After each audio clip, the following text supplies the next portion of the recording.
चलिए सभी लोगों को नमस्ते। चलिए सभी लोगों को नमस्ते और हम लोग शुरुआत करेंगे आज के सेशन का। जैसा कि आपको पता होगा कि 40 क्वेश्चंस हम लोग यहाँ पर देखने वाले हैं। सबसे पहला क्वेश्चन हमारा क्या कहता है, गौर से देखिए। कहता है कि वर्षा की बूंदें जब समतल सतह पर गिरती है तो वह क्यों फैल जाती है। मेरे भाई, वह क्यों फैल जाती है? तो वर्षा की बूंदें क्यों फैल जाती है? ये किसके कारण? दाब के कारण, गुरुत्व के कारण, कहेंगे पृष्ठ तनाव के कारण हमारा होता है। मेरे भाई ध्यान रखना, पृष्ठ तनाव के कारण हमारा क्या होता है, वो फैल जाता है। क्योंकि जो वर्षा की बूंदें समतल सतह पर अगर फैल जाती है, वर्षा की बूंदें अगर समतल सतह पर फैल जाती है, इसका मतलब है कि वो क्या होगा, कहेंगे फैल जाती है ड्यू टू हमारा क्या होगा, पृष्ठ तनाव। पृष्ठ तनाव के कंसेप्ट के कारण ही वो हमारा फैल जाता है। यहां पर आंसर करेंगे कण के पृष्ठ तनाव के कारण हमारा क्या होगा, फैल जाता है। वर्षा की बूंदें गोलाकार भी होती, किसके कारण? पृष्ठ तनाव के कारण। अगर गोलाकार होगा तो पृष्ठ तनाव ज्यादा होगा, अगर गोलाकार नहीं है, फैल गया, तो वहां भी पृष्ठ तनाव हमारा होगा। आगे चलते हैं अगला।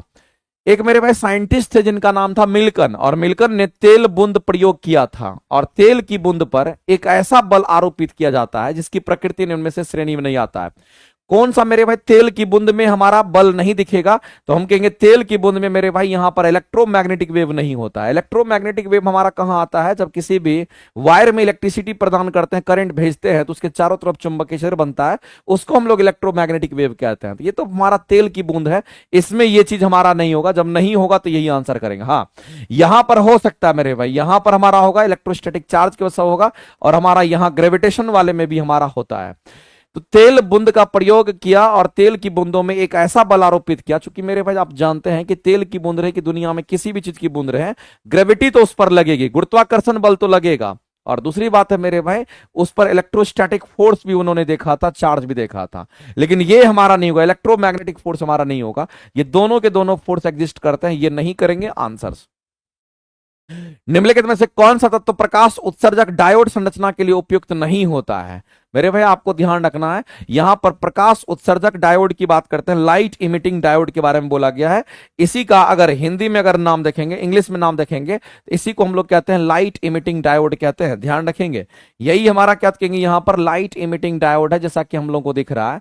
और जब हम लाइट इमिटिंग डायोड की हम बात करते हैं, तो मेरे भाई इसको हम लोग क्या कहेंगे हिंदी में, तो इसको हम लोग शॉर्ट में क्या कहेंगे, तो एलईडी कहते हैं। इसी को हम एलईडी कहते हैं। अब जो लाइट इमिटिंग डायोड होता है, तो मेरे भाई इसमें किसका इस्तेमाल नहीं करते हैं? तो इसमें जर्मेनियम का यूज नहीं करते हैं। इसमें जर्मेनियम और सिलिकॉन का इस्तेमाल नहीं किया जाता है। ये दोनों के दोनों क्या होते हैं हमारे, यहां पर ये दोनों के दोनों हमारे यहां पर इस्तेमाल नहीं होते हैं। सिलिकॉन और जर्मेनियम दोनों के दोनों इस्तेमाल नहीं होते, इस बात को आप ध्यान रखेंगे। ये दोनों हमारा सेमीकंडक्टर के रूप में होता है, लेकिन इसका इस्तेमाल हम लोग नहीं करेंगे, तो यही आंसर हो जाएगा। इसमें इस्तेमाल किसका करते हैं? गैलियम फॉस्फाइड का करते हैं। किसका इस्तेमाल करेंगे? तो गैलियम आर्सेनाइड का करेंगे, इन सब का करते हैं। गैलियम फॉस्फाइड को किससे दिखाते हैं? जी ए गैलियम, फॉस्फाइड मतलब जीपी हो गया। गैलियम आर्सेनाइड का भी करते हैं, गैलियम जेएस की एएस की बात करेंगे तो इसका भी इस्तेमाल करते हैं। तो ये सब मेरे भाई यूज होता है, इसका हम इस्तेमाल करते हैं। साथ ही साथ इंडियम गैलियम नाइट्राइड का इस्तेमाल होता है हमारा किसमें, तो लाइट इमिटिंग डायोड में। और एलईडी जो हमारा होता है 3D व्यू के लिए सबसे बेहतरीन माना जाता है, ध्यान रखेंगे। तो जर्मेनियम सिलिकॉन का इस्तेमाल हम लोग नहीं करते यहां पर। जर्मेनियम सिलिकॉन का इस्तेमाल कहां पे करते हैं? तो सोलर सेल में इसका इस्तेमाल करते हैं, ध्यान रखिएगा। एक चालक धातु के तार में आवेश के प्रवाह के लिए इलेक्ट्रॉन कब गति करता है? मेरे भाई इलेक्ट्रॉन कब गति करता है? जब पोटेंशियल डिफरेंस होता है। हम लोग जानते हैं इलेक्ट्रॉन में गति होगा तो करंट में भी होगा। एक बात बताइए मेरे भाई, किसी भी वायर में करंट का जब फ्लो होता है, मान लेते कि ये हमारा वायर है और इस वायर का पोटेंशियल यहां पर ज्यादा, यहां पर पोटेंशियल कम है, तो कहेंगे ये हमारा ज्यादा पोटेंशियल पर है। मान लेते कि यहां का पोटेंशियल हमारा 5 वोल्ट है, यहां का पोटेंशियल मान लेते कि यहां पर हमारा +2 वोल्ट है। तो मेरे भाई पोटेंशियल में डिफरेंस है, यहां से यहां अगर आप देखिएगा तो इसमें पोटेंशियल में कितने का डिफरेंस है, तो कहेंगे जो पोटेंशियल में डिफरेंस हमारा है वो 3 वोल्ट का यहां पर है। और इसी पोटेंशियल डिफरेंस के कारण इसमें कहेंगे करंट का फ्लो होता है। करंट हमारा उच्च पोटेंशियल से निम्न पोटेंशियल में जाएगा। लेकिन अगर पोटेंशियल सेम हो जाता है, मान लेते कि मेरे भाई यहां का पोटेंशियल, यहां का पोटेंशियल, यहां पर मान लेते कि +2 वोल्ट है, और इस जगह का भी पोटेंशियल अगर हमारा +2 वोल्ट की अगर हम बात करते हैं, यहां भी +2 वोल्ट है, तो ऐसी परिस्थिति में मेरे भाई हम कहेंगे यहां पर जो पोटेंशियल डिफरेंस हमारा होता है, जिसको विभवांतर कहते हैं, इसकी वैल्यू क्या होगी? तो इस जगह पर अगर पोटेंशियल डिफरेंस इसका मान 0 हो जाता है, क्योंकि 2 में से 2 को घटाइएगा तो उसकी वैल्यू 0 हो जाती है। 2 में से 2 को घटाइएगा तो वैल्यू 0 हो जाती है। तो मेरे भाई इस जगह पर हम कहेंगे करंट का फ्लो नहीं होता, करंट का मान हमारा 0 होता है। तो ध्यान रखना इस बात को, यहां पर मेरे भाई करंट का फ्लो होगा, यहां पर करंट का फ्लो हमारा नहीं होगा।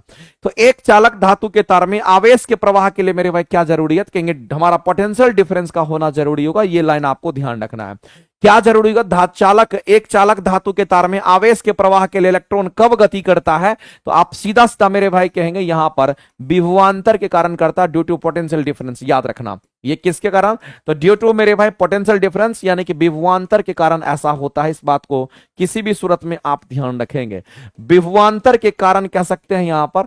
और साथ ही साथ मेरे भाई इसी विभवांतर के कारण को हम लोग क्या कहते हैं, इसी को हम लोग कहते हैं यहां पर दाब में अंतर के कारण। ध्यान रखेंगे, इसी को हम लोग क्या कहते हैं, तो दाब में अंतर के कारण हमारा होता है। दाब में अंतर के कारण की हम बात करते हैं, विभवांतर मतलब दाब में अंतर के कारण भी आप कह सकते हैं। तो मेरे पे विद्युत के दबाव में अंतर के होने पर ऐसा होता है, इसी को हम कहते हैं विद्युत के दबाव में अंतर को ही हम विभवांतर के नाम से जानते हैं। इस बात को ध्यान रखेंगे, इसी को हम विभवांतर भी कहते हैं। तो ये अगर होगा अंतर, इसमें होगा कुछ ना कुछ अंतर होगा तभी करंट फ्लो करेगा। तो मेरे भाई इस परिस्थिति में इस क्वेश्चन का अगर आंसर करेंगे तो ऑप्शन नंबर सी आपका राइट हो जाएगा। इस बात को ध्यान रखेंगे। आगे चलते हैं, अगला क्वेश्चन देखते हैं। समूह में नीचे बढ़ने पर संयोजी इलेक्ट्रॉन द्वारा अनुभव किया जाने वाला प्रभावी नाभिकीय आवेश क्यों घट जाता है, मेरे भाई ये बोला गया है। जैसे जैसे आप समूह में नीचे जाते हैं तो एटॉमिक रेडियस बढ़ता है, एटॉमिक रेडियस बढ़ेगा, हमारा क्या होगा, सेल के साइज क्या होते बढ़ते हैं। जब सेल का साइज बढ़ेगा, एटॉमिक रेडियस बढ़ेगा, तो जो इलेक्ट्रॉन बाहरी कक्षा में होते हैं वो न्यूक्लियस से दूर चला जाता है। जब वो न्यूक्लियस से दूर चला जाता है मेरे भाई, तो ऐसी परिस्थिति में हम कहते हैं कि वो उनका प्रभावी या उनका इफेक्टिव कहेंगे उनका प्रभावी नाभिकीय आवेश हमारा क्या होता है, घटता हुआ प्रतीत होता है। तो हम कहेंगे सबसे बाहरी इलेक्ट्रॉन नाभिक से क्या होंगे, बहुत दूर चले जाते हैं, इसलिए ऐसा होता है। मेरे भाई आंसर करेंगे ऑप्शन नंबर ए आपका किसी भी सूरत में करेक्ट हो जाएगा। निम्नलिखित में से कौन से तत्व सामान्यतः अधिकांश उर्वरक में पाए जाते हैं, जो फर्टिलाइजर हमारा होता है वो कौन सा होता है। ये बात तो मेरे भाई कितनी बार आप पढ़े होंगे कि अधिकांश उर्वरक में क्या पाया जाता है, कहेंगे एनपीके की बात करेंगे। किसकी बात करेंगे, एनपीके, नाइट्रोजन हो गया, फास्फोरस हो गया, पोटासियम हो गया, इन्हीं तीनों का इस्तेमाल करते हैं। नाइट्रोजन, पोटासियम और फास्फोरस की बात करेंगे और आंसर करेंगे एनपीके और आंसर करेंगे सी, हमारा ऑप्शन करेक्ट हो जाएगा। कैल्शियम हाइपोक्लोराइड को सामान्यतः किस रूप में जानते हैं, मेरे भाई कैल्शियम हाइपोक्लोराइड जो हमारा दे रखा है इसी को कैल्शियम ऑक्सीक्लोराइड के नाम से भी हम लोग जानते हैं। ये बात आपको ध्यान रखना है, या इसी को ब्लीचिंग पाउडर भी हम लोग कहते हैं, इसी को बिरंजक चूर्ण कहते हैं। तो ये जो आप देख रहे हैं कैल्शियम हाइपोक्लोराइड जो आपके सामने दे रखा है इसी को कहते हैं कैल्शियम ऑक्सीक्लोराइड भी कहते हैं। और मेरे भाई मैं आपको बता देना चाहता हूं यही हमारा ब्लीचिंग पाउडर होता है, ध्यान रखना। लेकिन ब्लीचिंग पाउडर का निर्माण कैसे होता है, जब मेरे भाई चूना और पानी की बात करते हैं और इसी चूना पानी से क्लोरीन गैस को पास कराते हैं, तो इससे जो बनता है हमारा ब्लीचिंग पाउडर बनता है। और इसी ब्लीचिंग पाउडर का केमिकल फॉर्मूला CaOCl2 और प्लस में हम कहेंगे यहां से H2O हमारा बाहर निकल जाता है। तो मेरे भाई इस रिएक्शंस को किसी भी सूरत में आपको ध्यान रखना है कि जब हमारा चूना पानी क्या करता है, चूना पानी से जब हम लोग क्लोरीन गैस पास कराते हैं तो हमें ब्लीचिंग पाउडर प्राप्त होता है। तो यहां पर हाइपोक्लोराइड, कैल्शियम हाइपोक्लोराइड की अगर बात करते हैं, कैल्शियम हाइपोक्लोराइड हम इसी को कहते हैं जिसको ब्लीचिंग पाउडर के नाम से जानते हैं। और हास्य गैस मेरे भाई हंसाने वाला जो गैस होता है जिसको लाफिंग गैस आप कहते हैं, ये गलत लिखा हुआ है, इसको लाफिंग गैस कहते हैं, जो कि नाइट्रस ऑक्साइड हमारा होता है जिसको N2O के रूप में हम लोग यहां पर देखते हैं। इस बात को ध्यान रखेंगे। आगे कहता है एक जैव रासायनिक यौगिक किसको कहते हैं, मेरे भाई जैव रासायनिक यौगिक की जब कभी भी बात होती है ना तो आपको ध्यान रखना है कि जैव रासायनिक यौगिक में हमारा क्या होता है, कार्बोहाइड्रेट होता है, प्रोटीन होता है, फैट होता है, ये सब हमारा होता है, लिपिड्स हमारा होता है। तो जैव रासायनिक यौगिक हमारा कैसे बनता है, कहेंगे हमारा कार्बोहाइड्रेट से बनता है। ध्यान रखेंगे मेरे भाई किससे बनेगा, तो ये हमारे कार्बोहाइड्रेट से बनते हैं। ये किससे बनता है, कहेंगे हमारा फैट से बनता है, या फिर इसी को हम लिपिड भी कहते हैं, इसी को लिपिड्स भी कहते हैं, ध्यान रखेंगे। और साथ ही साथ मेरे भाई हम कहेंगे यहां पर हमारा क्या होता है, प्रोटीन से भी बनता है, हम प्रोटीन की बात करें। इन्हीं सबको मिलाकर के हमारा एक जैव रासायनिक यौगिक का निर्माण होता है, ध्यान रखेंगे। और यौगिक मेरे भाई होगा तो एक प्रॉपर रेशियो में होता है। कार्बोहाइड्रेट की जब भी बात करते हैं, कार्बोहाइड्रेट में कार्बन का परसेंटेज होता है, तो कहीं ना कहीं इसमें कार्बन भी हमारे होंगे। तो मेरे भाई आपको ध्यान रखना है ये कहां से तैयार हमारा होता है, तो जीवित वस्तुओं में पाए जाने वाला जो कार्बन आधारित हमारे यौगिक होंगे उसी से प्राप्त होंगे। तो इस क्वेश्चन के अगर आप आंसर करने के लिए जाओगे तो इस क्वेश्चन के आंसर क्या होंगे, ऑप्शन नंबर मेरे भाई आप बता दीजिए। आप सीधा कहोगे कि सर इस क्वेश्चन के जो आंसर्स होंगे ऑप्शन नंबर सी हो जाएंगे, राइट, क्योंकि जीवित वस्तु में पाए जाने वाले जो हमारे कार्बन के आधार पर होता है, किसके आधार पर होगा, जीवित वस्तु में पाए जाने वाले कार्बन आधारित यौगिक के आधार पर होगा। ये बात आपको किसी भी सूरत में याद रखना है। मैंने आपको बोला मेरे भाई कि ग्लूकोज की बात करेंगे, इसमें भी कार्बन, फैट में भी कार्बन, यानी कहने का मतलब मेरे भाई आप सीधा समझ लीजिए कि जो भी आपके क्या है, तो कहेंगे जो भी जीवित वस्तु है उसमें पाए जाने वाला जो कार्बन आधारित यौगिक होता है उसी से हमारा जैव रसायन बनता है, जिसमें खास करके कार्बोहाइड्रेट, फैट और प्रोटीन वगैरह हमारा शामिल होता है। ध्यान रखना, ये बायोकेमिकल हमारा कंपाउंड कहलाता है। अगला है मेरे भाई, भौम जल स्तर के नीचे पाए जाने वाले जल को क्या कहते हैं? भूजल कहते हैं। इसको क्या कहेंगे मेरे भाई? तो इसको हम लोग भूजल कहते हैं। और भूजल तो कहीं पर आपका दे नहीं रखा है, इसका मतलब उपयुक्त में से कोई नहीं, यानी इसको हम लोग क्या कहते हैं? ग्राउंड वाटर के नाम से जानते हैं। इसको हम लोग क्या कहते हैं मेरे भाई? तो इसको हम लोग यहां पर ग्राउंड वाटर कहते हैं। इस बात को आप ध्यान रखेंगे, ये हमारा ग्राउंड वाटर होता है। और ग्राउंड वाटर को हम क्या कहते हैं? तो इसी को हिंदी में अगर कहिएगा तो जमीन के अंदर वाला जो पानी होता है उसको भूजल कहते हैं। और मेरे भाई इसके लिए हम लोग जो भूजल हमारा होता है, इस ग्राउंड वाटर से हम लोग क्या करते हैं? तो जो ग्राउंड वाटर, लेवल की बात नहीं कर रहा, स्तर की बात नहीं, जल को क्या कहते हैं? तो ग्राउंड वाटर हम लोग वाटर कहते हैं, ग्राउंड वाटर कहते हैं, ध्यान रखेंगे। तो भूजल हम लोग इसको कहते हैं, ये सिंचाई के पर्पस के लिए ज्यादातर हमारा इस्तेमाल होता है। तो मेरे पास 65% हमारा सिंचाई के लिए ही इस्तेमाल होता है। ये भी बात आपको किसी भी सूरत में ध्यान रखना है, ठीक है। तो इसमें से अगर आंसर करेंगे तो आंसर हमारा क्या हो जाएगा? कहेंगे उपयुक्त में से कोई नहीं, क्योंकि मेरे भाई इसमें हमारा ग्राउंड वाटर होता है, इसी को हम लोग भूजल के नाम से जानते हैं। स्क्लेरनकामा की जो कोशिका होती है मेरे भाई, स्क्लेरनकामा हमारा क्या होता है? जड़, तना, पत्ती है। अगर स्क्लेरनकामा की बात करता है तो ये दृढ़ उत्तक का निर्माण करता है। और मेरे भाई ध्यान रखना, इसकी अगर हम बात करते हैं तो ये हमारा क्या होता है? इसके अंदर लिग्निन पाया जाता है। इसमें क्या पाया जाता है? कहेंगे यहां पर लिग्निन पाया जाता है। इस बात को ध्यान रखेंगे। और इसी लिग्निन के कारण क्या होगा? कहेंगे लिग्निन पाया जाता है। इसी लिग्निन के कारण हम सीधा कहेंगे तना कैसा होगा? कहेंगे तना का जो बाहरी आवरण, तना का बाहरी आवरण या फिर बीज का बाहरी आवरण। तना का बाहरी आवरण की बात करते हैं या फिर मेरे भाई बीज का, तना या फिर आप यहां पर कह सकते हैं कि बीज का बाहरी आवरण कैसा होता है? कहेंगे ये हमारा कठोर होता है। इसी लिग्निन के कारण हमारा कठोर होता है। एक लाइन में कहानी सिंपल है। तो मेरे भाई इसमें लिग्निन पाया जाता है, ये बात आपको किसी भी सूरत में ध्यान रखना है। आगे चलते हैं, आगे हम लोग बढ़ते हैं और अगला क्वेश्चन हम लोग देखते हैं। मेरे भाई फियोफाइसी कुल के सदस्य का सामान्य नाम क्या होता है? फियोफाइसी हम लोग किसको कहते हैं? भूरे सेल को, भूरे शैवाल को कहते हैं फियोफाइसी। ध्यान रखेंगे, इसको हम लोग रोडोफाइसी के नाम से जानते हैं। ये रोडोफाइसी लाल शैवाल हमारा होता है, रोडोफाइसी ये लाल शैवाल होता है। और ये हमारा भूरा शैवाल को हम लोग क्या कहते हैं? फियोफाइसी के नाम से जानते हैं, याद रखना पड़ेगा। ओलियो नामक रेजिन्स जो हींग होता है मेरे भाई, रेजिन्स मतलब गोंद के रूप में होता है। हींग निम्नलिखित में से किससे प्राप्त करते हैं? तो आपको ध्यान रखना है, एक हमारा क्या तो फेरोला नामक हमारा एक क्या प्लांट होता है, उसके मुसला जड़ के सूखे लेक्टस से होता है। सूखा लेक्टस कहने का मतलब जो बाहर निकलता अपशिष्ट पदार्थ के रूप में, उसी की हम बात करते हैं, सूखे लेक्टस से होता है। फेरोला नामक जो हमारे प्लांट होते हैं उनके मुसले जड़ से ये हमारा प्राप्त होता है, जिसको हम लोग गम कहते हैं, जिससे हम लोग चिपकाने के काम में लाते हैं। ओलियो गम या रेजिन्स के नाम से जानते हैं। जंतु कोशिका में कौन सी झिल्ली बद्ध कोशिका अंग आमतौर पर होते हैं और अपशिष्ट उत्पाद को अलग करते हैं? मेरे भाई जब कभी भी अपशिष्ट उत्पाद को अलग करने की बात आती है तो हमारे दिमाग में एक ही चीज आता है कि जब अपशिष्ट उत्पाद को अलग करने की बात आती है तो हमारे दिमाग में एक ही चीज आता है मेरे भाई, वो होता है रसधानी, या फिर हम कहेंगे यहां पर वैक्यूल की बात करते हैं। क्योंकि रसधानी क्या होता है? उसमें अपशिष्ट पदार्थ का स्टोरेज होता है। इस बात को ध्यान रखेंगे। तो मेरे भाई वैक्यूल भी होगा और साथ साथ आप कह सकते हैं कि इसमें हमारा रसधानी भी होगा। वैक्यूल की बात करेंगे और हम यहां पर रसधानी की बात करेंगे। लेकिन मैं आपको बता देना चाहता हूं मेरे भाई कि अगर वैक्यूल की बात करते हैं, राजधानी की बात करते हैं, ये मुख्य रूप से अगर देखिए तो प्लांट में होता है। लेकिन आपसे जंतु कोशिका में बोला गया है, लेकिन जंतु कोशिका में मेरे भाई ये पाया जाता है, लेकिन बहुत कम ही इसका यूज होता है। ध्यान रखेंगे, जंतु कोशिका में भी होता है लेकिन रसधानी बहुत छोटा होता है। वैक्यूल्स भी मेरे भाई यहां पर बहुत छोटा होता है। लेकिन अपशिष्ट पदार्थ को अगर स्टोर करने की बात आएगी तो हम इसी का इस्तेमाल करेंगे और आंसर करेंगे यही। ये तो नहीं करेगा क्योंकि ये खनिज पदार्थ का परिवहन करता है और प्लास्टिक तो हमारा होबे नहीं करेगा। ये तो हरित लवक वगैरह का हम पार्ट कहते हैं।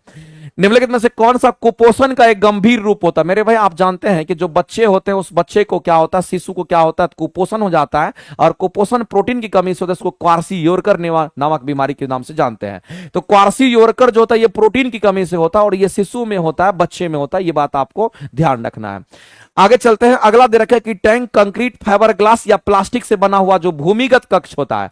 आप देखिएगा पानी को स्टोर किया जाता है नीचे में, ग्राउंड वाटर पानी को स्टोर किया जाता है और उसके ऊपर ये टंकी बना दिया जाता है जिसके माध्यम से घरेलू अपशिष्ट जल, सीवेज, बुनियादी उपचार के लिए जाता है। मेरे भाई कहने का मतलब है उसको हम लोग सेप्टिक टैंक के नाम से जानते हैं, उसका नाम है सेप्टिक टैंक के नाम से हम लोग जानते हैं। ये सेप्टिक टैंक हमारा कहलाता है, ध्यान रखेंगे, उसी में हमारा सब कुछ यहां पर जाता है, ध्यान रखेंगे। आगे कोई व्यक्ति सीढ़ी चढ़ता है और उतर जाता है, गया वापस आ गया, टोटल विस्थापन का मान 0 हो जाएगा। मेरे भाई गया, ऊपर चढ़ा और नीचे उतर गया, यानी कि कहने का मतलब विस्थापन की जो वैल्यू होगी, विस्थापन का मान 0 हो गया। अगर विस्थापन का मान 0 होगा तो कार्य की वैल्यू भी 0 होगी, क्योंकि कार्य बराबर बल गुना विस्थापन होगा। तो विस्थापन का मान अगर 0 हो गया तो कार्य का मान भी हमारा 0 हो जाएगा। एक लाइन में कहानी सिंपल है, आप कहेंगे कार्य का मान हमारा 0 हो जाएगा, जहां चला वहीं पहुंच गया, विस्थापन 0। अगला कहता है निम्नलिखित में किस स्थिति में बोला गया कि ध्वनि का जो वेग होगा हमारा अधिकतम होगा। मेरे भाई ये शुष्क वायु है, ये हमारा शुष्क वायु है, ये हमारा आर्द्र वायु है। हम लोग जानते हैं मेरे भाई आर्द्र वायु की जब हम कभी भी बात करेंगे तो आर्द्र वायु कहने का मतलब है इसमें ह्यूमिडिटी प्रेजेंट है। इसमें क्या प्रेजेंट है मेरे भाई, तो हम सीधा कहेंगे इसमें ह्यूमिडिटी की बात करते हैं तो ये ह्यूमिडिटी इसमें प्रेजेंट होता है। इसमें ह्यूमिडिटी क्या होगा, तो कहेंगे ये प्रेजेंट होता है। और अगर इसमें ह्यूमिडिटी प्रेजेंट है तो हम लोग जानते हैं मेरे भाई यहां पर किसके बारे में, तो वेलोसिटी ऑफ साउंड की हम बात करते हैं। जो वेलोसिटी ऑफ साउंड होता है ये समानुपाती होता है किसका, तो याद रखना मेरे भाई ह्यूमिडिटी का होता है। ह्यूमिडिटी का मतलब होता है कि इसमें पानी की मात्रा, जिसमें नमी की मात्रा प्रेजेंट होती है।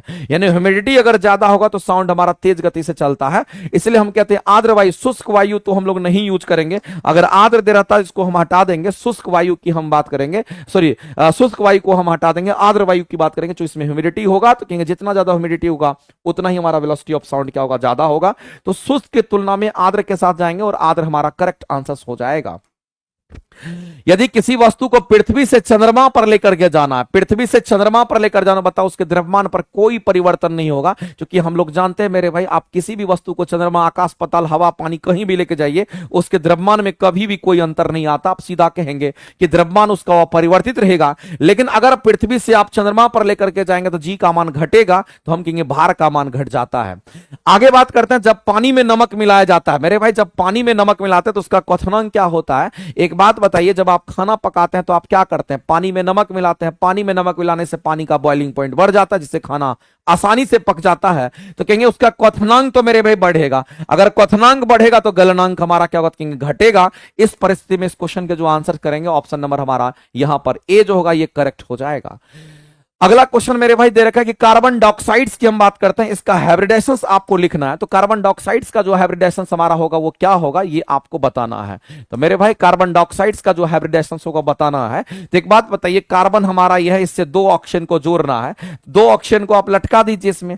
अब कार्बन का हमको यहां पर प्रसंस्करण की बात करते हैं, इसका हाइब्रिडेशंस हम लोग को लिखना है। तो मेरे भाई एक बात बताइए कि कार्बन को कितने चाहिए इलेक्ट्रॉन, कार्बन को वैलेंसी पूरा करने के लिए 4 इलेक्ट्रॉन की जरूरत होती है। तो इस तरीके से 4 तो हमारा ऑलरेडी इसमें प्रेजेंट है। तो हम सीधा कहेंगे मेरे भाई ये हमारा जो चारों इलेक्ट्रॉन है ये कहीं ना कहीं बॉन्डिंग में भाग ले लिया है, तो इसके पास कोई लोन पेयर नहीं है, इसमें कोई लोन पेयर नहीं है, एक्स्ट्रा इलेक्ट्रॉन कोई बचा हुआ नहीं है, तो कोई लोन पेयर नहीं है।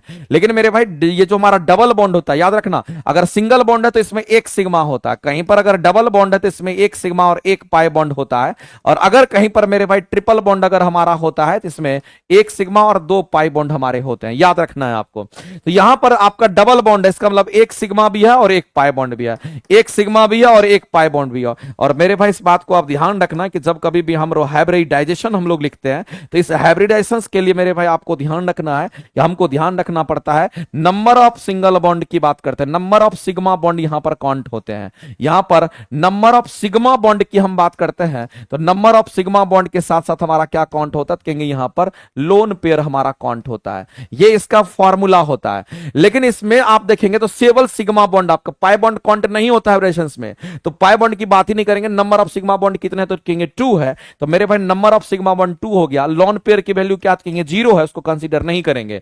इसका मतलब मेरे भाई हम कहेंगे यहां पर हमारा 2 के आसपास आया, जब ये 2 हमारा हो गया तो इसको हम क्या कहेंगे, तो एगो एस होगा और दूसरा हमारा पी होगा। तो एगो एस दूसरा पी, चूंकि 2 गो है तो एगो एस दूसरा पी, यानी ये एसपी हाइब्रिडाइज्ड हो जाएगा। तो मेरे भाई कार्बन डाइऑक्साइड हमारा कैसा हाइब्रिडाइज होगा, तो एसपी हाइब्रिडाइज होगा। होगा, इस बात को ध्यान रखेंगे। तो CO2 की अगर हम बात करते हैं, ये हमारा कैसा हाइब्रिडाइज्ड, कहेंगे sp हाइब्रिडाइज्ड होगा, इस बात को आप ध्यान रखेंगे। ये हमारा sp हाइब्रिडाइज्ड हो जाता है, इस बात को किसी भी सूरत में आपको याद रखना है। इस तरीके से बनाते हैं फॉर्मूला मेरे भाई, यही है सबके लिए, यही फॉर्मूला काम करेगा। हाइब्रिडेशंस लिखने के लिए नंबर ऑफ सिग्मा बॉन्ड को काउंट कर लीजिए, और साथ में अगर कोई लोन पेयर है तो लोन पेयर को भी उसके ऊपर बैठा दीजिए, उसके हिसाब से आप sp sp2। अगर मान लेते संख्या 3 आता, मान लेते थोड़ी देर के लिए संख्या अगर 2 आया तो आप लिख दिए क्या sp। अगर मान लेते संख्या 3 आता तब आप क्या लिखते थे, sp3 लिख देते। यानी कहने का मतलब है 4 आता तो ऐसी परिस्थिति में आप क्या करते, तो dsp2 लिख देते। यानी कहने का मतलब है 2 और 2 4 हो जाता। और मेरे भाई इस तरीके से भी लिखते, अगर मान लेते और 4, एक और तरीका होता है कि sp_d2 भी हम लोग लिख देते हैं। यानी कहने का मतलब है कि हम लोग इसी ऑर्डर पर लिखते हैं, 2 वाले में तो कोई दिक्कत नहीं है। तो हम लोग देखेंगे दुइये को हमारा क्या, तो यहां पर सिग्मा बॉन्ड है, इसमें कोई लोन पेयर है नहीं इसमें, तो हम लोग कहेंगे पाई बॉन्ड क्वांटिटी नहीं होता, तो हम कहेंगे सीधा सीधा sp हाइब्रिडाइज्ड हो जाएगा। और ऐसी परिस्थिति में इस क्वेश्चन के जो मेरे भाई आंसर्स होंगे वो क्या होंगे, तो हम कहेंगे कि sp4 तो नहीं होगा, sp3 भी नहीं होगा, sp2 भी नहीं होगा, sp होगा, जो कि है नहीं। आंसर करेंगे ऑप्शन नंबर ए। हाइब्रिडाइज कैसा होगा मेरे भाई, तो sp हाइब्रिडाइज होगा। इसी तरीके से ध्यान रखेंगे। आगे चलते हैं।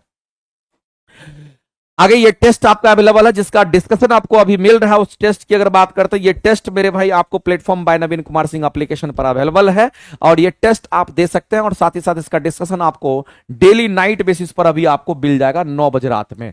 निम्नलिखित में से कौन सा ऑक्सीकारक और अवकारक दोनों के रूप में काम करता है मेरे भाई, ऑक्सीडाइजिंग और रिड्यूसिंग एजेंट दोनों के रूप में अगर कोई कार्य करता तो वो कौन है, तो इसमें से कौन है वो आपको बताना है। इसमें से मेरे भाई एक ही हम लोग को दिख रहा है, जिसको हम कहते हैं यहां पर HNO2 के नाम से जानते हैं। तो मेरे भाई NHNO2 को हम लोग नाइट्रस ऑक्साइड्स के नाम से जानते हैं। इसको क्या बोलेंगे, तो ये हमारा यहां पर नाइट्रस ऑक्साइड्स होता है, इसको हम लोग यहां पर नाइट्रस ऑक्साइड्स कहते हैं। इसका मतलब मेरे भाई ये क्या करेगा, ये ऑक्सीडेशन में भी भाग लेगा और रिडक्शन में भाग लेगा। यानी कहने का मतलब है कि ये ऑक्सीडेशन भी कराएगा और रिडक्शन भी कराता है।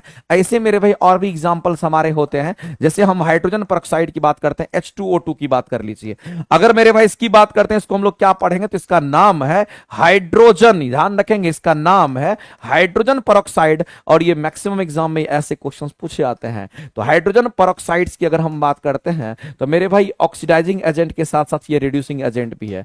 ये क्या है, तो सीधा कहेंगे ये हमारा ऑक्सीडाइजिंग एजेंट भी है, और साथ ही साथ कहेंगे यहां पर एंड रिड्यूसिंग एजेंट का भी ये काम करता है। तो ऑक्सीडाइजिंग एजेंट के साथ साथ हमारा क्या कहेंगे, हमारा रिड्यूसिंग एजेंट भी है। एक लाइन में कहानी सिंपल है। तो मेरे भाई यहां पर इस क्वेश्चन के लिए हमारा आंसर क्या करेंगे, तो HNO2 नाइट्रस ऑक्साइड्स होता है, जो ऑक्सीडाइजिंग के साथ साथ रिड्यूसिंग एजेंट के रूप में काम करता है, ध्यान रखेंगे। आगे हम लोग बात करते हैं। अगला कहता है निम्नलिखित में से कौन सा कोशिकांग जंतु कोशिका में नहीं होता है। मेरे भाई जंतु कोशिका मतलब हमारे में नहीं होता कह रहा है, तो रसधानी जो होता है मेरे भाई नहीं के बराबर होता है, बहुत कम होता है। अगर ये क्वेश्चन दे रखा है, देख लेते हैं मेरे भाई, मिलान कर लेते हैं इस क्वेश्चन के आंसर्स क्या दे रखा है, उसके हिसाब से आपको आंसर्स करना है। तो राजधानी ही टिक आउट करना। एक बात मेरे भाई मैं बता देना चाहता हूं कि राजधानी हमारे शरीर में बहुत कम होता है, जिसका कोई यूज नहीं होता है। इससे पहले जो हम आपको बताए थे राजधानी, हम इसलिए बताए थे क्योंकि ऑप्शन हमारा वैक्यूल दे रखा था। वैक्यूल भी होता है, राजधानी भी होता है, लेकिन बहुत छोटा होता है एनिमल सेल में, लेकिन यही प्लांट सेल में पूरा होता है। यही प्लांट सेल में क्या होगा मेरे भाई, तो पूरा होता है। इस बात को ध्यान रखेंगे, रसधानी आप करेंगे। आगे चलते, कौन सा एंजाइम मेरे भाई वसा को वसीय अम्ल में बदलता और ग्लिसरॉल में, तो ये तो कई बार आप पढ़ चुके हैं। तो हमने आपको बताया है कि मेरे भाई ये वसा है, इस वसा को किसमें बदलना है, तो इस वसा को वसीय अम्ल की बात करते हैं। और साथ ही साथ ये अगर ग्लिसरॉल में अगर कोई बदल देता है, तो एक ही लाइन में कहेंगे इसमें लाइपेज एंजाइम इसके लिए हमारा रेस्पॉन्सिबल होता है। वैसे मेरे भाई वसा को अगर वसीय अम्ल में अगर और ग्लिसरॉल में अगर हमारा रिप्लेस करता है, तो इसके लिए बाइल जूस रिस्पॉन्सिबल होता है। कौन रिस्पॉन्सिबल होगा, इसके लिए बाइल जूस की हम बात करते हैं, ये करता है। ये एग्जैक्ट आंसर होना चाहिए। लेकिन दूसरा बात हम लोग को यह भी पढ़ना होता है कि वसा का पाचन कौन करेगा। तो वसा का जब पाचन की बात आती है, तो मेरे भाई वसा के पाचन में लाइपेज एंजाइम हमारा रिस्पॉन्सिबल होता है। इसके लिए लाइपेज एंजाइम हमारा कार्य करता है। तो मेरे भाई यहां पर कह रहा है एंजाइम की बात कर रहा है, और एंजाइम में यह बात पूछ लिया गया है क्वेश्चंस में कि कौन सा एंजाइम की बात करते हैं जो वसा को वसीय अम्ल और ग्लिसरॉल में परिवर्तित कर देता है, ये आपको बताना है। तो वसा को वसीय अम्ल और ग्लिसरॉल में अगर बदल देता है तो वो बाइल जूस करता है, लेकिन एंजाइम अगर कहेगा तो लाइपेज एंजाइम के साथ जाएंगे, चूंकि वसा टूटता है इसी में बदलता है। इसीलिए मेरे भाई हम लोग क्या कहेंगे, तो लाइपेज एंजाइम आंसर करेंगे। ट्रिप्सिन प्रोटीन का पाचन करेगा, ये भी प्रोटीन का पाचन करेगा? ये स्टमक से सिक्रेट करता है और हमारे पैंक्रियास से सिक्रेट करता है। ये बात आपको किसी भी सूरत में याद रखना है। आगे चलते हैं, कॉकरोच में कितने हार्ट चेंबर होते हैं मेरे भाई? तो कॉकरोच हमारा जो तिलचट्टा होता है उसमें 13 गो हार्ट चेंबर होता है, पूरी दुनिया जानती है। आगे बढ़ते हैं, अगला क्वेश्चन मेरे भाई, ब्लड प्लेटलेट्स का जो जिंदगी होता है 3 से 5 दिन का होता है। ब्लड प्लेटलेट्स का जो जिंदगी होता है वो 3 से 5 दिन का होता है। आरबीसी का जो जिंदगी होता है 115 से लेकर के 120 दिन का होता है। और इसी तरीके से मेरे भाई अगर डब्ल्यूबीसी की बात करेगा तो 1 से हमारा कहेंगे यहां पर 3 दिन का होता है। आगे बढ़ते हैं, अगला, निम्नलिखित में से कौन सा, किस वर्ग के जंतु हमारे समतापी होते हैं? तो मेरे भाई समतापू कहने का मतलब आइसोथर्मल की हम बात करते हैं। किसकी बात कर रहे हैं? आइसोथर्मल, यानी जिसका बॉडी टेम्परेचर हमारा कांस्टेंट होता है। तो मेरे भाई जंतु समतापी की बात करते हैं। कौन सा जंतु हमारा कैसा कहेंगे यहां पर? समतापी की बात करते हैं। और समतापी कहने का मतलब है मेरे भाई, आप कहेंगे कि जंतु की बात, समतापी जो जंतु हमारा होगा वो कौन सा होगा? तो मेरे भाई आपको बताना है, इसमें सभी के सभी हमारे क्या होंगे? तो यहां पर मैमल्स शामिल होते हैं, स्तनधारी हमारे ऐसे होते हैं। तो स्तनधारी अगर होगा तो वो हमारा करेक्ट आंसर हो जाएगा। लेकिन में जो क्वेश्चंस आपको दे रखा है इसमें आपका कहीं पर भी स्तनधारी नहीं लिखा है। मत्स्य तो नहीं होगा, उभयचर भी नहीं होगा, सरीसृप भी नहीं होगा। इस हमारा कोल्ड ब्लडेड एनिमल्स होता है। और समतापी जंतु को क्या कहते हैं मेरे भाई? वार्म ब्लडेड एनिमल्स कहते हैं। इसको क्या कहते हैं? इसको हम लोग वार्म ब्लडेड एनिमल्स कहते हैं, ध्यान रखेंगे। ये हमारा वार्म ब्लडेड एनिमल्स होता है, जिसको हम कहते हैं कि अपने बॉडी का टेम्परेचर को कंट्रोल करता है। और जो वार्म ब्लडेड एनिमल्स होते हैं मेरे भाई, उसमें हमारा स्तनधारी आता है।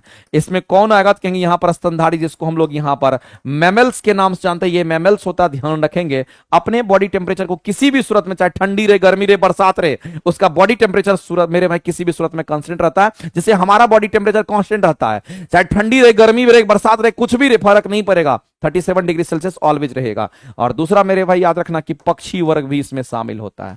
दूसरा याद रखना कि हमारा पक्षी वर्ग शामिल होता है। यही दो गो हमारा क्या होगा? कहेंगे वार्म ब्लडेड होगा। और इसको छोड़ करके जो भी है वो कोल्ड ब्लडेड एनिमल होता है। और उनके बॉडी टेम्परेचर हम कहते हैं कि मौसम के हिसाब से बदल जाता है। इसके बॉडी टेम्परेचर नहीं बदलते हैं, क्योंकि समतापी होता है, एक समान तापमान को मेंटेन करता है, आइसोथर्मल होता है, ध्यान रखेंगे। आगे चलते हैं मेरे बच्चे, इसमें से कोई आंसर हमारा नहीं होगा, तो हम कहेंगे उपयुक्त में से कोई नहीं। ऑप्शन नंबर ई के साथ आप जाएंगे, क्योंकि हमारा इन्हीं दोनों में से कोई आंसर होता। अमीबा मेरे भाई किस प्रकार अलैंगिक प्रजनन करता है? तो मैंने आपको बोला था कि जब कभी भी आपसे अमीबा की बात होती है तो जान लीजिए अमीबा हो गया, युगलिना की हम बात करते हैं तो मेरे भाई अमीबा, युगलिना, और अगर हम पैरामीशियम की बात करते हैं, अमीबा हो गया, युगलिना हो गया, पैरामीशियम की बात करते हैं, ये सभी के सभी हमारे क्या हैं? तो याद रखना मेरे भाई, ये सभी एक कोशिकीय जीव होते हैं। इस बात को आप ध्यान रखेंगे। ये सभी कैसे जीव हैं? तो ये सभी एक कोशिकीय जीव है। ये आपको किसी भी सूरत में ध्यान रखना, ये एक कोशिकीय जीव होता है। अगर अमीबा की इसमें से बात कर लेते हैं मेरे भाई, तो मैं आपको बताना चाहता हूं कि जो अमीबा हमारा होता है, ये अमीबा हमारा क्या होगा मेरे, और ये याद रखना एक कोशिकीय जीव तो हमारा होगा ही होगा। और ये प्रोटिस्टा संघ के अंतर्गत आता है। किसमें आता है? कहेंगे ये प्रोटिस्टा संघ के जीव होते हैं, ये तीनों के तीनों।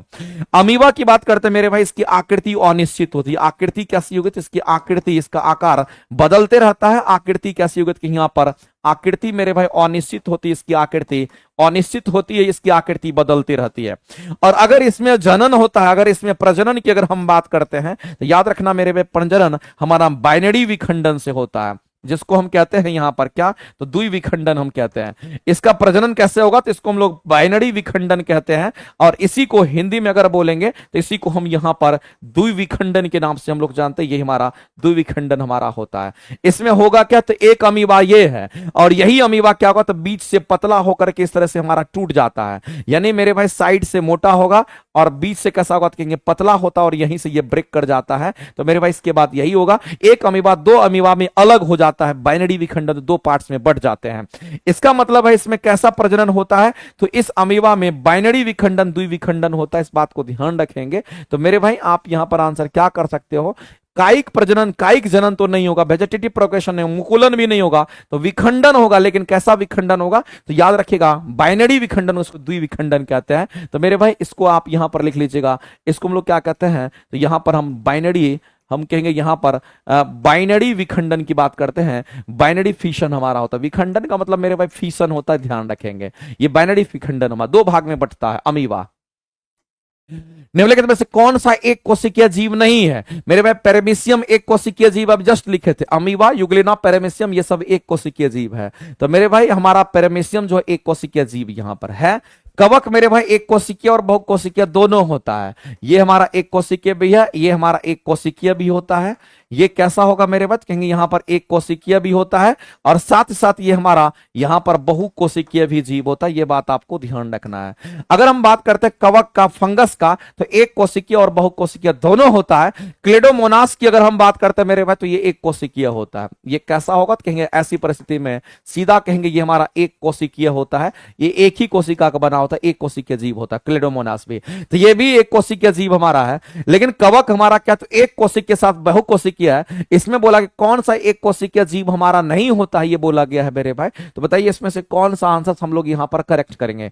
इस क्वेश्चन के अगर आंसर करने होंगे तो कौन सा आंसर हमारा राइट होगा आपको बताना है मेरे भाई। क्योंकि एक तो हमारा यहां पर ये दोनों तो नहीं होगा, तो ये दोनों आंसर नहीं होगा, क्योंकि दोनों के दोनों एक कोशिकीय है। ये एक कोशिकीय के साथ बहुकोशिकीय हमारा दोनों होता है। तो मेरे भाई हम कहेंगे यहां पर कौन सा हमारा आंसर, कहेंगे यहां पर हमारा ये एक कोशिकीय जीव नहीं है। एक बार बता दीजिए मेरे भाई, आंसर नंबर सी के साथ जा रहे हैं, क्योंकि ये एक कोशिकीय और बहुकोशिकीय दोनों होता है। कहेंगे यहां पर ये एक कोशिकीय नहीं है, ये बहुकोशिकीय भी होता है, एक कोशिकीय भी होता है, दोनों होता है। लेकिन मेरे भाई हमको लग रहा है कि इस क्वेश्चन का आंसर क्या होना चाहिए, उपयुक्त में से कोई नहीं के साथ आप जाएंगे। उपयुक्त में से कोई नहीं के साथ जाएंगे, क्योंकि ये एक कोशिकीय बहुकोशिकीय दोनों होता है। कौन सी धातु जल के साथ मेरे भाई सामान्य ताप पर अभिक्रिया करते, सामान्य ताप पर जो हम लोग पानी पीते हैं और इतने तापमान पर हम कहते हैं कि जो सोडियम वगैरह होता है वो बहुत जल्दी रिएक्ट हमारा कर लेता है, ध्यान रखना। तो मेरे भाई ध्यान रखेंगे यहां पर कि सोडियम जो होगा हमारा हाईली रिएक्टिव होता है और ये बहुत जल्दी रिएक्शन। एल्युमिनियम की बात करते हैं तो मेरे भाई ठंडे और गर्म पानी के साथ रिएक्शन नहीं करता है। एल्युमिनियम हो गया, जिंक हो गया, आयरन हो गया, ये तीनों के तीनों क्या करते हैं, कहेंगे ठंडे और गर्म पानी से रिएक्शन नहीं करेगा, लेकिन वाष्प से करता है। तो मेरे भाई ऐसी परिस्थिति में हम किसके आंसर जाएंगे, तो हम कहेंगे यहां पर पानी में आग लगा दो, पानी में सोडियम छिड़क दो, पानी में भी आग लग जाता है।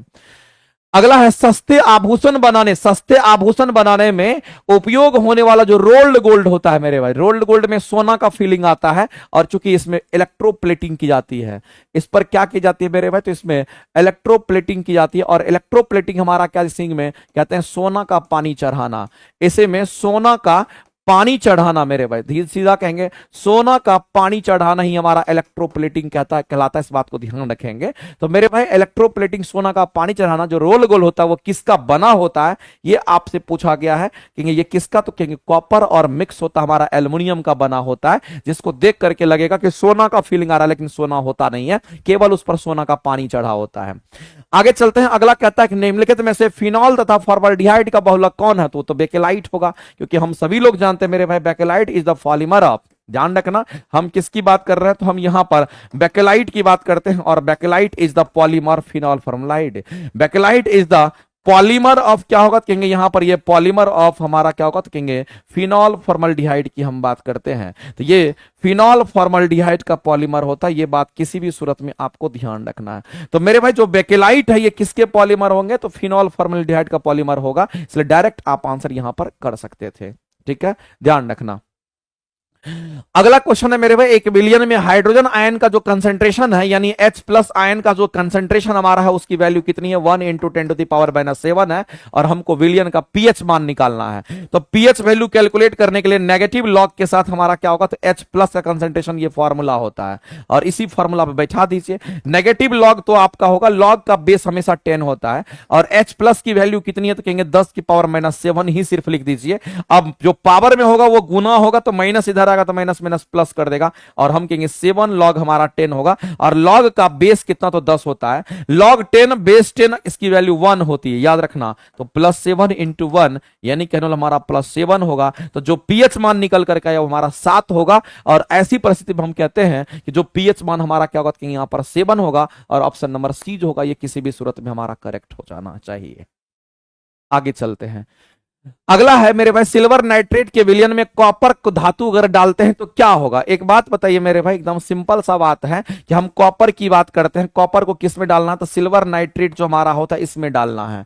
अब ये कॉपर की बात करते हैं मेरे भाई, ये कॉपर ज्यादा रिएक्टिव होता है किससे, तो कहेंगे सिल्वर से, याद रखना मेरे भाई। वैसे कॉपर भी हमारा क्या है, तो कहेंगे लिस्ट रिएक्टिव होता है, लेकिन चांदी से ज्यादा रिएक्टिव हमारा होता है। जब चांदी से ज्यादा रिएक्टिव होगा तो ये क्या करेगा, कॉपर चांदी को धक्का मारेगा और चांदी को कर देगा बाहर, चूंकि ये लिस्ट रिएक्टिव होता है। ये बेचारा बाहर आएगा और कॉपर जाकर के इसके साथ चिपक करके बना लेगा हमारा क्या, क्योंकि कॉपर नाइट्रेट का फॉर्मेशन कर लेगा। तो मेरे भाई हम सीधा कहेंगे यहां पर क्या होगा कि कम सक्रिय धातु का प्रतिस्थापन हो जाएगा, जो कम रिएक्टिव एलिमेंट है उसका प्रतिस्थापन हो गया, तो कम रिएक्टिव कौन सा होगा, कहेंगे सिल्वर की बात करेंगे, उसको कॉपर धक्का मार के बाहर कर देगा और आंसर करेंगे ऑप्शन नंबर ए जो होगा आपका यहां पर करेक्ट हो जाएगा।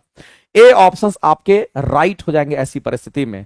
आगे चलते हैं मेरे भाई, अगला कहता है प्रकाश संश्लेषण क्रिया में ऑक्सीजन गैस जो निकलती है वो किससे निकलती है, तो याद रखना फोटोसिंथेसिस के दौरान क्या होता है, क्योंकि हम फोटोसिंथेसिस के दौरान जो पानी होता है जिसको H2O कहते हैं उनका हाइड्रोलिसिस होता है, तो पानी का हाइड्रोलिसिस होता है उसके कारण ऑक्सीजन हमारा बाहर निकलता है। तो मेरे भाई ऑक्सीजन गैस किससे निकलता है, किसमें, तो प्रकाश संश्लेषण में। तो आप ध्यान रखना यहां पर पानी का क्या होगा, कहेंगे पानी का हाइड्रोलिसिस होता है, इस बात को ध्यान रखेंगे। तो पानी का हाइड्रोलिसिस कहने का मतलब है पानी हमारा ब्रेक करता है, पानी की जो कंपाउंड होते हैं वो ब्रेक करते हैं, तो पानी से हमारे क्या होते हैं मेरे भाई ऑक्सीजन का प्राप्ति होती है। इन तीनों में से कोई नहीं होगा, आंसर करेंगे उपयुक्त में से कोई नहीं, इस तरीके से। क्योंकि हम लोग जानते हैं जब फोटोसिंथेसिस की बात होती है तो हम लोगों को यह बात एकदम श्योर पता है मेरे भाई कि जब हम फोटोसिंथेसिस की बात करते हैं, हम किसकी बात कर रहे हैं, फोटोसिंथेसिस की जब कभी बात करते हैं इसमें कार्बन डाइऑक्साइड चाहिए, साथ ही साथ मेरे भाई यहां पर क्या चाहिए, कहेंगे यहां पर पानी की मात्रा चाहिए। चलो इसको बैलेंस करके हम लिख देते हैं पूरा, और क्या चाहिए मेरे भाई, तो सनलाइट यानी कि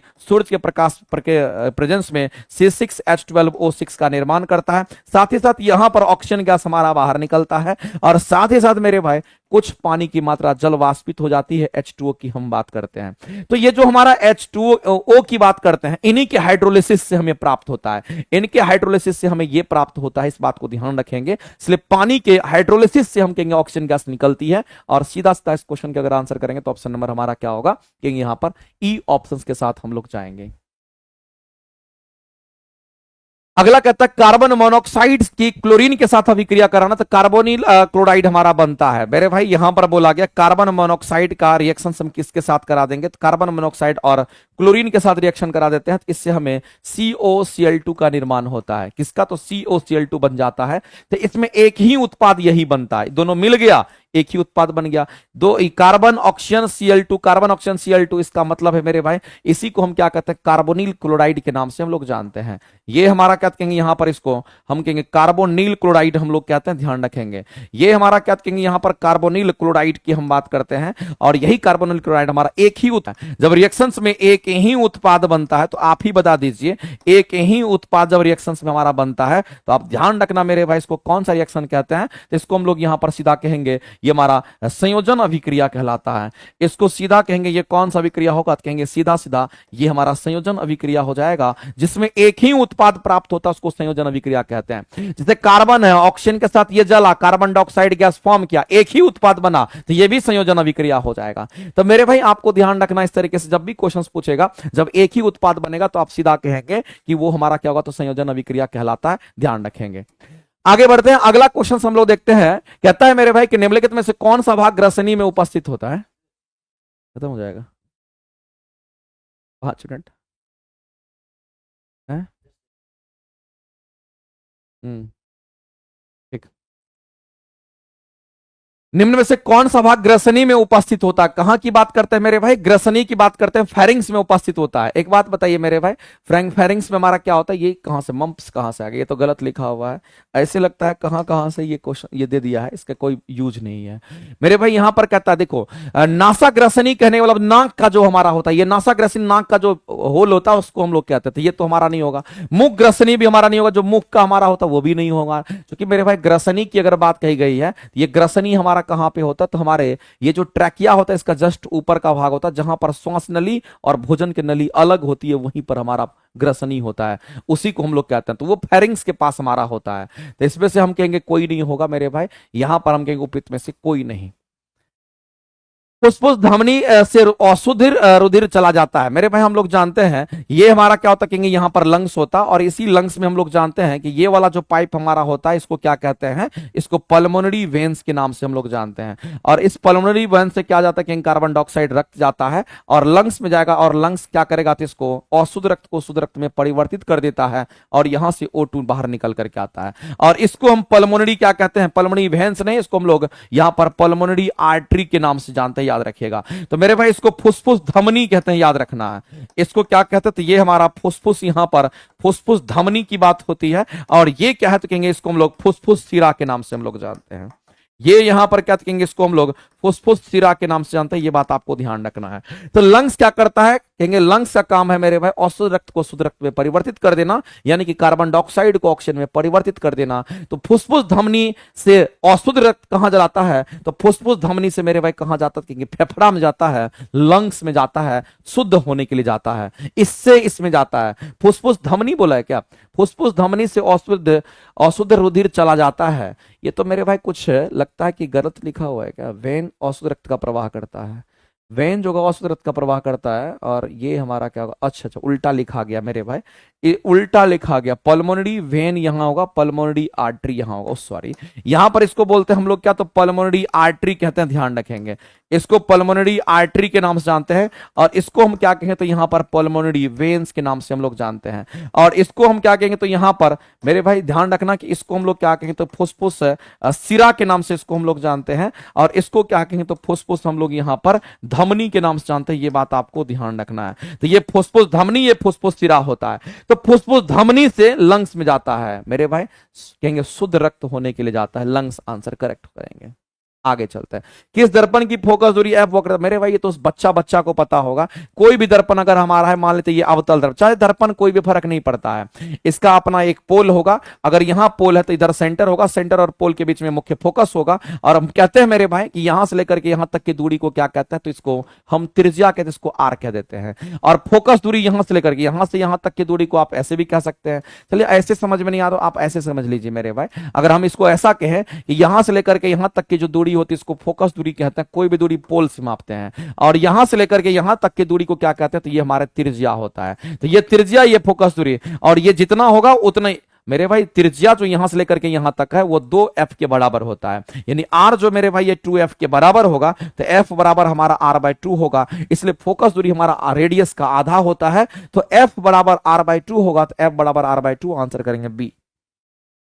टिंडल इफेक्ट कहां पर होगा मेरे भाई, जल द्वारा, पेट्रोल द्वारा नहीं। टिंडल इफेक्ट जब कभी भी होता है मेरे भाई कोलाइडल सॉल्यूशन में होता है। कोलाइडल सॉल्यूशन के अंदर क्या होता है, छोटे छोटे पार्टिकल तैरते रहते हैं। जब उस पर प्रकाश पड़ती है तो प्रकाश का प्रकीर्णन हो जाता है, उसी को टिंडल इफेक्ट कहते हैं।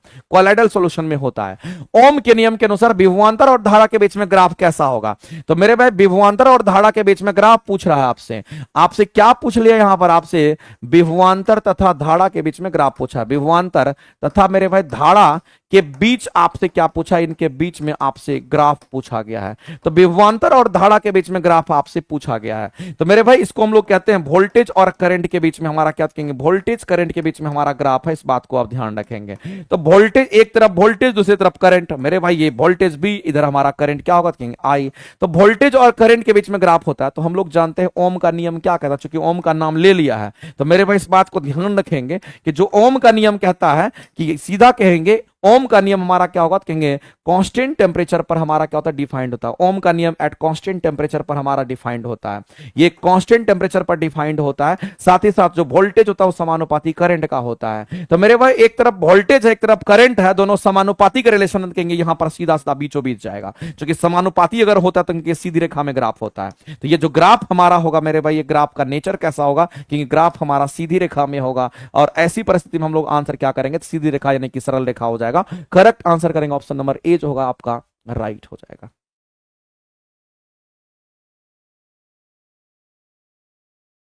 ठीक है, चलिए खत्म हो गया कहानी। बहुत बहुत धन्यवाद सभी लोगों को। चलिए आगे चलते हैं और अगला हम लोग कल फिर आते हैं और कल अगले क्वेश्चंस का डिस्कशन करेंगे। आज के लिए इतना ही मेरे भाई। जितने लोग लाइव देख रहे हैं सभी लोग सेशन को एक बार लाइक कर दीजिए। बहुत बहुत धन्यवाद।